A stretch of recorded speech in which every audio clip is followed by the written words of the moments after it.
selamat datang di podcast kita hari ini, Break and Breed, bongkar pasang dunia korporasi. Nah, topik kita cukup menarik nih dan mungkin agak sensitif bagi sebagian orang. Karena hari ini kita akan membahas tentang reorganisasi perusahaan. Nah, banyak banget nih orang-orang yang kalau dengar reorganisasi itu langsung kayak mikir, waduh, jangan-jangan ada PHK besar-besaran nih, atau mungkin perusahaan ini mau bangkrut ya. Nah, sebenarnya teman-teman, nggak selalu begitu. Justru reorganisasi perusahaan itu bisa jadi strategi penting supaya perusahaan bisa bertahan bahkan juga tumbuh lebih baik. Makanya hari ini saya ditemani dengan empat narasumber kami yang keren-keren ini bakal bantu kita untuk mengupas tuntas tentang topik hari ini. Nah, kita akan membahas mulai dari definisi, tujuan, dan alasan kenapa sih organisasi itu dilakukan.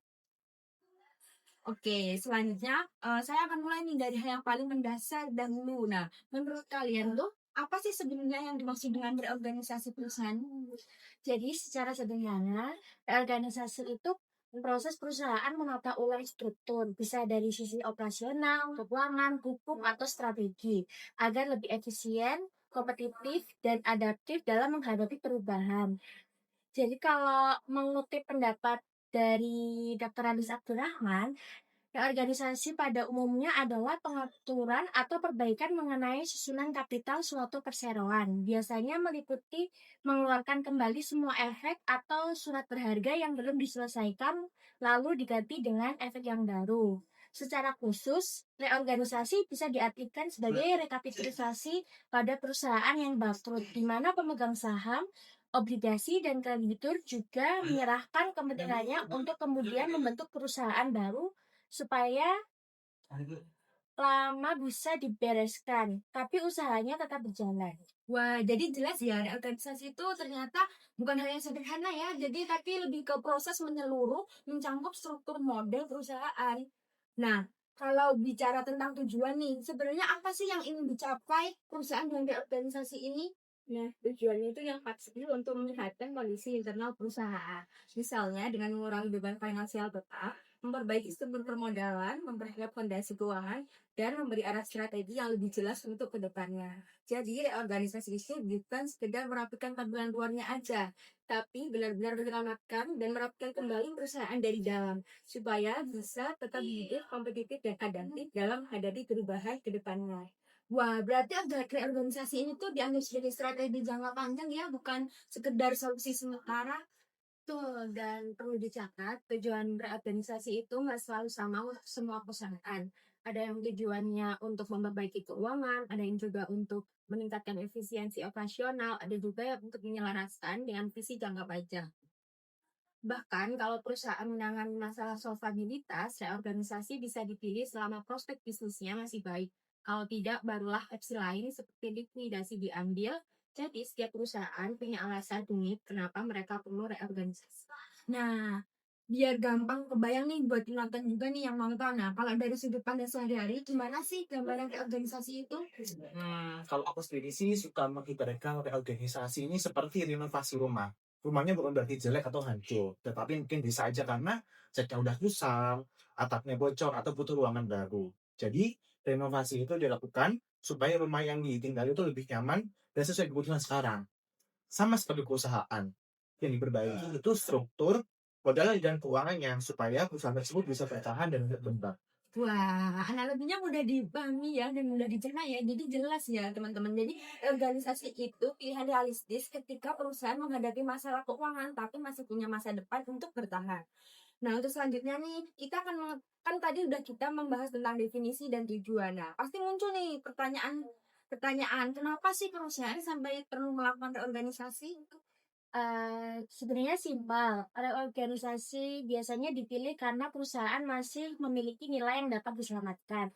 Meski kondisi keuangan sedang sulit, prospek bisnis masih tetap ada. Bahkan biasanya nilai perusahaan akan lebih tinggi jika tetap berjalan dibandingkan dengan langsung dilikuidasi. Dengan begitu, kreditur masih bisa memperoleh hasil yang lebih baik dan pemegang saham tetap memiliki peluang meski porsinya mungkin berkurang. Nah, menarik sekali ya. Jadi organisasi itu sebenarnya bisa jadi jalan tengah, bukan dan bukan berarti menghindari kerugian, tapi juga menjaga agar semua pihak itu masih bisa mendapatkan manfaatnya. Betul. Selain itu dari sisi hukum, reorganisasi itu juga penting banget. Dengan dari sisi hukum, perusahaan itu bisa mendapat perlindungan dari dana kreditur. Jadi perusahaan bisa punya uang dan waktu tambahan untuk menata ulang struktur keuangannya tanpa harus langsung terhenti dengan kewajiban pembayarannya. Ada juga sistem yang disebut fresh start reporting. Jadi perusahaan dapat mulai kembali dengan laporan keuangan baru yang mencerminkan kondisi terkini dan lebih realistis.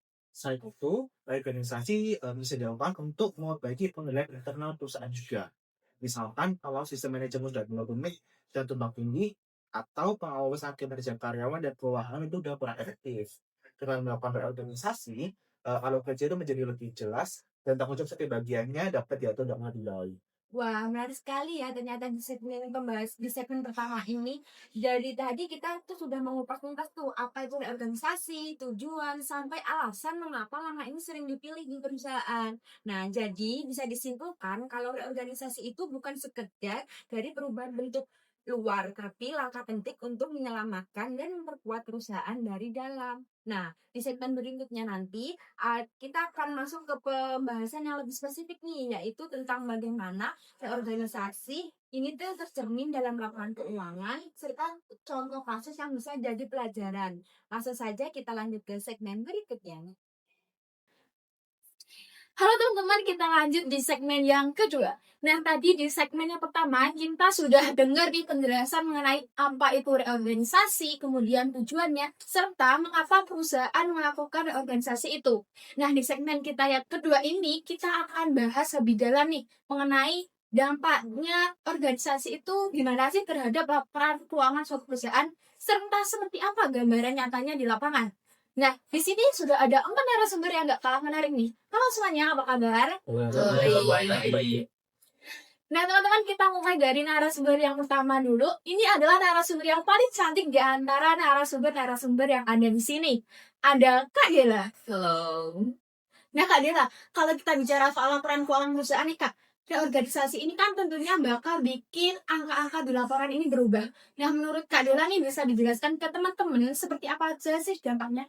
Betul banget. Jadi dampaknya di neraca itu akan terasa jelas. Misalnya nih, perusahaan sebagai debitur itu bisa negosiasi utang dengan kreditur.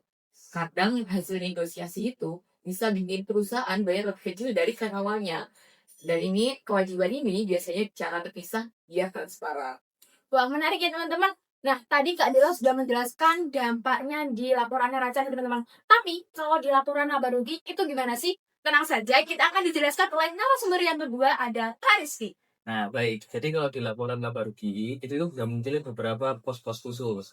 Misalnya nih, kayak biaya reorganisasi, lalu pengisian kerugian, sampai nanti keuntungan dari reorganisasi. Nah, semua itu harus dipisahkan dengan operasional pada umumnya.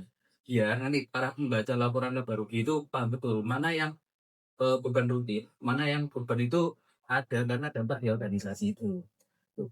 Oke teman-teman, jadi kelihatan banget ya bahwa organisasi ini nggak bisa kita pandang remeh teman-teman. Karena bisa buat laporan keuangan suatu perusahaan itu bercerita dengan cara yang berbeda. Nah selanjutnya nih kita akan diberi gambaran seperti apa sih organisasi ini. Kalau kita tarik ke contoh nyatanya oleh narasumber yang ketiga kita ada kantor. Oke, jadi contohnya nih ada di perusahaan garmen lokal. Sebut saja namanya itu Indafashion. Lah, awalnya Indafashion ini tuh dia itu laris banget, brandnya banyak dikenal sama orang-orang. Tapi namanya persaingan, dia kalah sama brand impor. Ditambah lagi manajemennya itu amburadul, kayak barang sembilan, kemudian biaya iklan membludak, terus yang terakhir kasnya itu semakin menipis. Kalau dibiarin, pasti perusahaan itu bakal bangkrut dong. Nah, habis itu manajemennya ini tuh akhirnya sadar kalau dia itu masih dipercaya sama orang-orang karena dia punya brand lagi. Terus habis itu pemasoknya juga masih ada. Terus pelanggannya itu juga masih ada yang setia, bukan yang kayak bilang semuanya itu enggak. Nah, akhirnya diambillah jalan reorganisasi tersebut. Wah teman-teman mungkin sudah ada gambarannya nih Kak. Nah, aku mau tanya nih sama Kak Zaki sebagai narasumber yang keempat kita. Tadi kan Kak Atam sudah menjelaskan bahwa Fashion Indah ini melakukan reorganisasi. Nah, menurut Kak Zaki nih, apa sih hasilnya dari reorganisasi ini?